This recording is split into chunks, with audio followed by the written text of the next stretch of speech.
Itulah ciri khas yang dipunyai oleh bangsamu. Ada suatu wilayah yang mana dia punya satu keyakinan, itu pun tidak bisa dibuat oleh satu negara. Masing-masing membuat negara sendiri-sendiri. Sampai baca sendiri, yang terjadi tidak pernah damai. Tapi di Nusantara, berbagai satuan golongan kelompok, berbagai keyakinan kepercayaan, suku adat ras, sosial budaya bisa dirangkul menjadi satu keutuhan. Disitulah Negara Kesatuan Republik Indonesia Nusantara Jaya Raya. Pernahkah ada yang bangga? Pernahkah ada yang meneliti? Maukah kalian berkiblat kepada bangsa yang tidak damai? Kenapa terjadi pada bangsa ini? Karena alam Nusantara, kaya sumber daya alam, seluruh dunia kepingin memilikinya. Untuk itu, semangat di dalam kebangkitan Jawa Dwipa Nusantara, harapan saya, ayo kita punya jiwa yang berjati diri kita sendiri, namanya jiwa Jawa. Jawa marang pribadi, Jawa dengan bumi di mana kita tempati, Jawa dengan di mana asal usul kita, ya leluhur kita pun Jawa dengan sesama yang ada di Nusantara pun harus bisa melahirkan Jawa kepada seluruh alam semesta, kepada sesamanya. Itu makna Jawa. Bukan Jawa klenik, bukan Jawa identitas, Jawa meneh, Jawa ngeles, Jawa jiwa, Jawa rati, Jawa pikiran, Jawa budi, Jawa pengetahuan, dan Jawa urip. Enak. Sayang tidak hari ulang tahun kemerdekaan. Tapi merdeka bukan untuk Negara Kesatuan Republik Indonesia. 17 Agustus itu salah. Kemerdekaan untuk bangsaku. Dan 18, berdirilah negaraku. Ada yang pernah menengok? Enggak ada. Terus tua mana bangsa sama negara? Kenapa negara sok kuasa? Kalau ketemu anak bangsa, siapa yang jadi pejabat, tak sumpah dengan tangan kanan saya, tak genggam sangsaka merah putih. Kalian beramanah atas sangsaka merah putih. Saksikan Ibu Pertiwi, saya dipercaya mengemban amanah penderitaan rakyat. Saya akan menjadi kesuri teladan untuk rakyat saya. Demi kesejahteraan, demi keadilan, saya akan menjaga amanah saya. Ada yang berani? Ada enggak? Itu masih model pilihlah saya.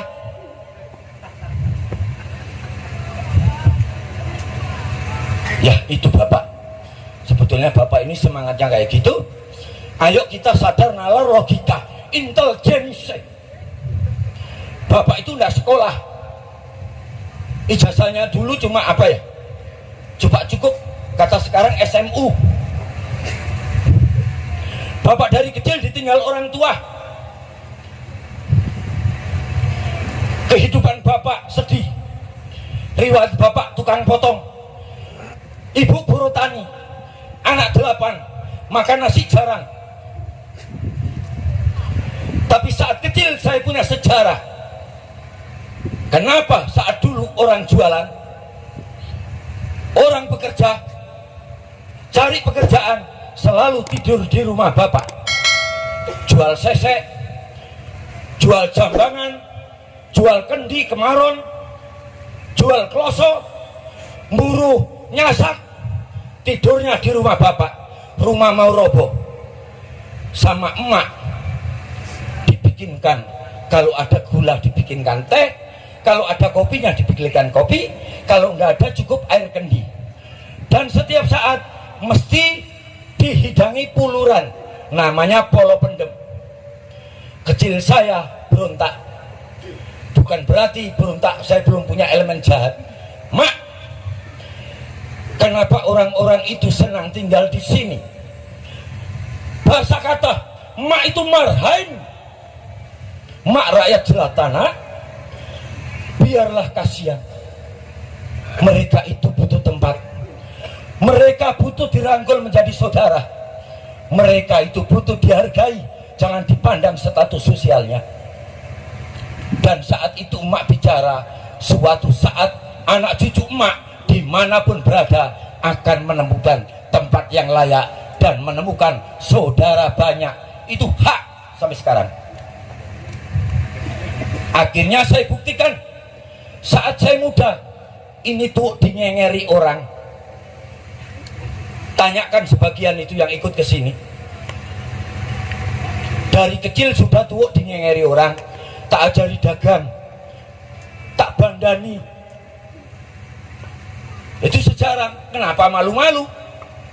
Saya bapak menceritakan sejarah, dan sejarah itu bapak nggak akan pernah lupa. Itu baru penderitaan bapak. Apalagi penderitaan leluhur, tak naikkan status lagi. Apalagi penderitaan pahlawan, apalagi penderitaan sang pejuang, apalagi penderitaan sang pertapa. Saat anak cucunya tidak menghargai apa yang dirasakan.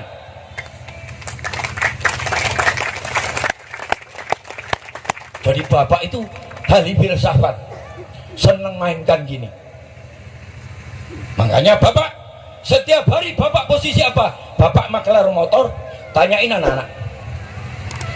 Sering diundang, bapak tidak pernah mau minta ini. Yang penting yang rukun.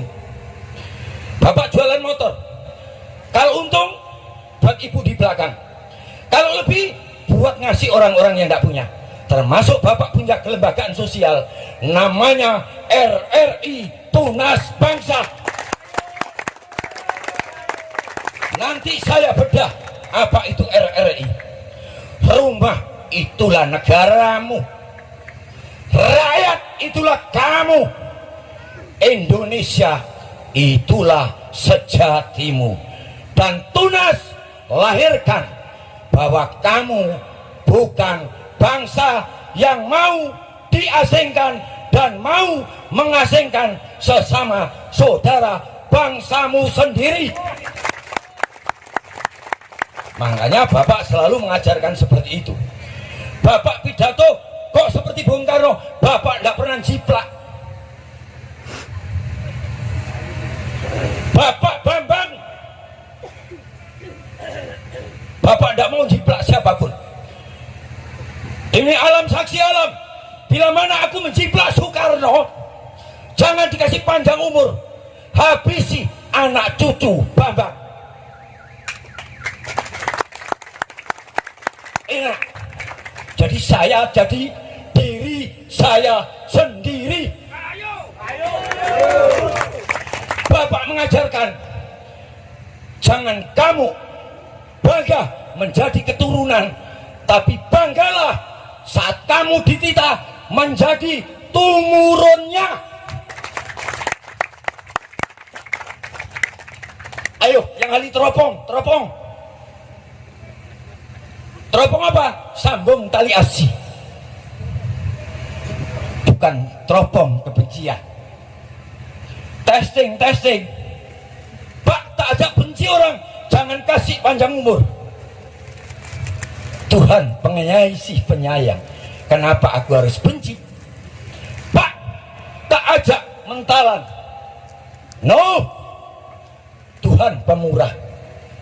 Tapi kenapa saat sekarang banyak orang mengaku berkeyakinan, mengenal tentang Tuhan, mengenal tentang kuasa hidup, untuk melahirkan kasih sayang dengan cahaya abadi yang memberi kemurahan dengan bijak nan bajik, kok sulit?